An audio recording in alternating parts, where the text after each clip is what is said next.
Hola mga besh, panibagong araw, panibagong video, panibagong vlog. So for today's video ay nag-feeling na naman ang lola nyo. Feeling ko nasa Los Angeles, California ako, charot. So yun nga, simulan na natin ang araw ng may pakape. Diba? Kasi sobrang lamig dito sa Hong Kong guys. Kailangan talaga natin magkape. Pilit kong nilalabanan ang pagkakape kasi nga nagpapalpitate ako. Pero dahil nga matigas ang ulo ko, so ayun, tuloy ang kape, tuloy ang palpitations. Shoutout pala dun sa nagregalo kay baby ng digestive nung December dun sa exchange gift. Nakakain na namin ngayon yung biscuit. Salamat na madami, Cho. At after nga namin magkape, ayun nga sinimulan na namin magluto kasi nga for today's video ay pupunta nga kami sa Mawan Beach or they call it Park Island to spend a day with our friends, #friend.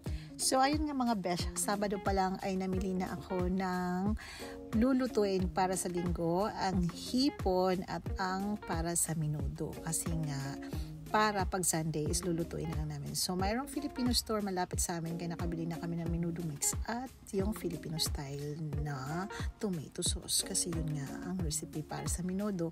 Ito kasi baby, nagmimekos-mekos na siya ng para sa menudo. So, first step, kailangan mo nang imekos-mekos to the left, to the right, ang carrots at ang patatas. At yun nga, sinimulan na ang pagisa ng karne, gisa-gisa hanggang sa kumulo. At yun nga, malapit na siyang maluto. Ayan, kulang na lang siya ng tomato sauce para medyo pumula naman ng konti. Excited na ako maluto yan kasi nagluto na ako ng kanin ng 10 cups guys, 10 cups. Habang ang hinantay namin na maluto ang kanin ay nakapag-prepare na kami. Naka-makeup na ang beshi nyo. Of course, si baby nakahanda na rin na lumaya. Sinantay lang namin na maluto ang kanin kasi mahirap man kung pilitin natin tanggalin nun sa rice cooker guys na hindi pa luto, diba? Shoutout pala sa konting blush on natin dyan at very red na lipstick. Pupunta lang yan ng beach. At eto na nga, finally we're ready to go pababa at nakababa na talaga kami guys. So kung akala nyo pag nagdi-day off kami ay maganda ang pormahan namin, nagkakamali kayo. Kasi kita nyo dala na namin ang buong kusina, may kasama pang bulaklak. Oy, kasama pala namin si Vayuta. Shoutout kay Vayuta. Ayan, so kung feeling nyo naglalakad lang kami na walang bit-bit, ito po talagang katotohanan dyan guys, bit-bit namin yung buong kusina. Kaya habang naglalakad kami papuntang MTR Chongchong ay enjoy na lang namin ang aming mga sarili kasi ang bigat ng dala namin guys, so dapat salitan talaga yan. At dahil nga special na bisita si Vayuta, kaya yun hindi siya namin pinagbitbit. Nagfiling-filingan yan kasi daw siya si Catherine Bernardo. At ayun pa, kapal na mukha, nag-bag raid pa. Saan ka makakakita magdi-day o pupunta ng beach may dalang blush on, diba? Ayan na, ang dami niyang, dalawa ang bag niya guys kasi yung isa pang makeup, yung isa para sa personal niyang bag. 10 to 15 minutes walk pala mula sa bahay namin papuntang MTR Chongchong guys. Kaya para marimay rin kami na pag-usapan at pagchikahan. Ayun na nga, luckily pagdating namin doon sa baba ay paalis na rin ang train. Kaya for the run ang mga person. 2 stations away lang ang Chinyi from Tongchong. Kaya mabilis lang kami nakarating sa Chinyi Station. So sa Chinyi Station ay hanapin nyo lang yung exit C. Follow nyo lang yung video na to guys at parigurado makakarating kayo sa Mawan Beach. Sa exit C ay may escalator, so bababa kayo dun guys and doon nyo makikita ang bus terminal ng papuntang Mawan Beach. Pagdating nga namin sa baba ay nakita na namin si Bebe Ena na naghihintay na pala doon ng 40 years. Oh my God, hindi naman namin akalain na malilate kami kasi ang usapan 9 o'clock. Well, nakarating po kami 11:30. Sana mapatawad mo pa kami, Bebe Ena. So kung late kami mga beshi ay may mas late pa pala sa amin. So syempre, welcome natin si Kumaring Jones na nangakong alas 7 aalis na siya sa bahay nila.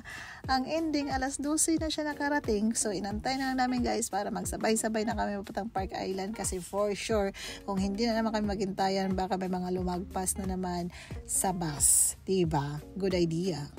Bago kami pumunta sa may bus stop, ay nagpaliwanag pa siya kung bakit siya na-late. Huwag kang mag-alala na patawag ka na namin, kumare.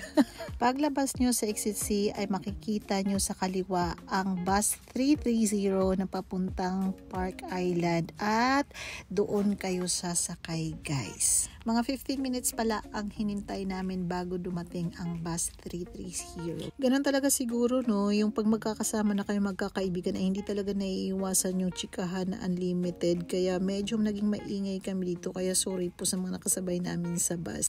Hindi nga pala kasya yung dala-dala naming trolley dun sa taas, kaya pinalagay ng driver sa may compartment area. Nasa 15 minutes ang biyahe from Chingy papunta dun sa Mawan Beach, kaya naparami na naman kami ng mga chika-chika.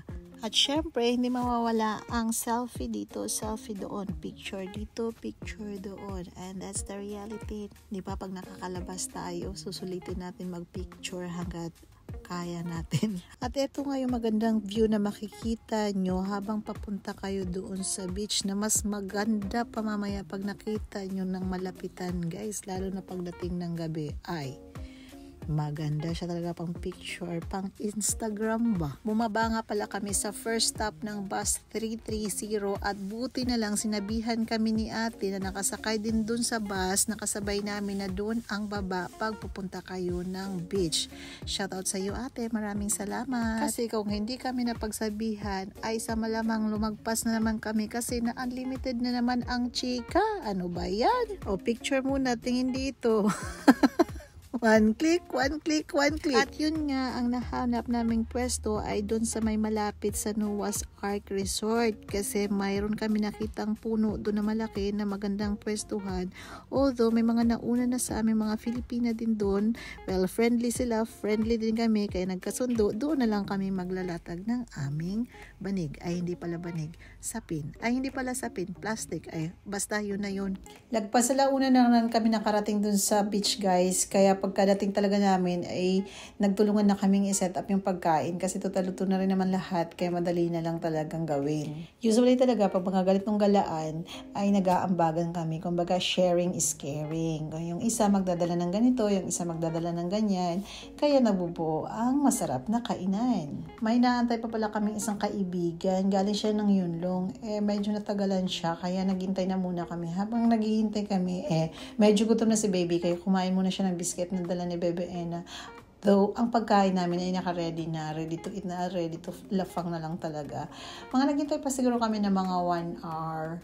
And napag-desisyon na namin na total medyo matatagalan pa siguro siya, kaya nauna na lang kaming kumain. Shoutout pala kay Vayuta na nagdagdag kulay sa setup ng pagkain. Hindi talaga mawawala yung prutas. Diyan talaga siya expert, guys, na mag-cut ng mga prutas at saka magawa ng drinks. Diyan talaga siya magaling mag-setup ng pagkain. Shoutout sa iyo, Vayuta.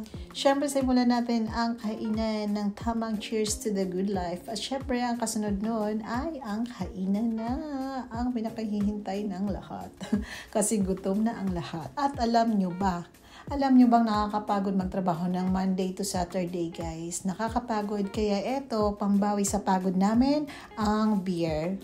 Tamang chill lang naman, tamang inuman, tamang kwentuhan, habang nakikita ang magandang view ng Mawan Beach. And finally nga dumating na si Mingming na matagal namin inintay, na una pa yung beer ng ininom, na ang usapan namin ay iwawashing lang namin yung beer kasi nga magiinom kami ng wine na dala niya. May kasama pa yan siyang wine glass, guys. Well, so ang nangyari, uminom muna kami ng beer, kasunod na lang yung wine. So, naging washing ang wine.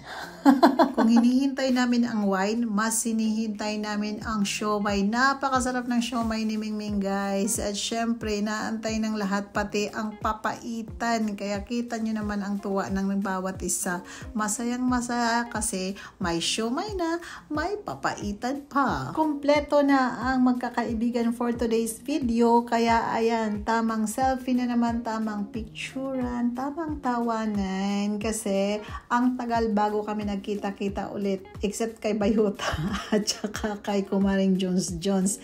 And of course, dahil hindi umiinom ang aking Bayuta, kaya ito, best in entertainment program ang lola nyo. Filipino. At syempre, pagkatapos ng kantahan, dito tayo sa sayawan. Ewan ko nga ba, nakailang practice kami dito guys at hindi talaga namin nabuo ang sayaw na to. Kasi nga, ang choreographer namin medyo magulo. Kita nyo naman yan. After sayawan, time to eat the papaitan. Very kulo-kulo siya guys. Ang sarap. At naggabi na nga. Eto na. Ang napakagandang view ng Park Island na pangalawang punta ko dito guys. Pero alam ko sa sarili ko na babalikan ko ulit ito. Especially yung yung paggabi. Ang ganda talaga. So nagstay siguro kami doon hanggang alas 8 ng gabi. And sinulit talaga namin yung stay namin doon. Kaya sa mga kababayan ko na walang maisip na puntahan ng day off, itry nyo po dito. Masasabi nyo talagang worth it.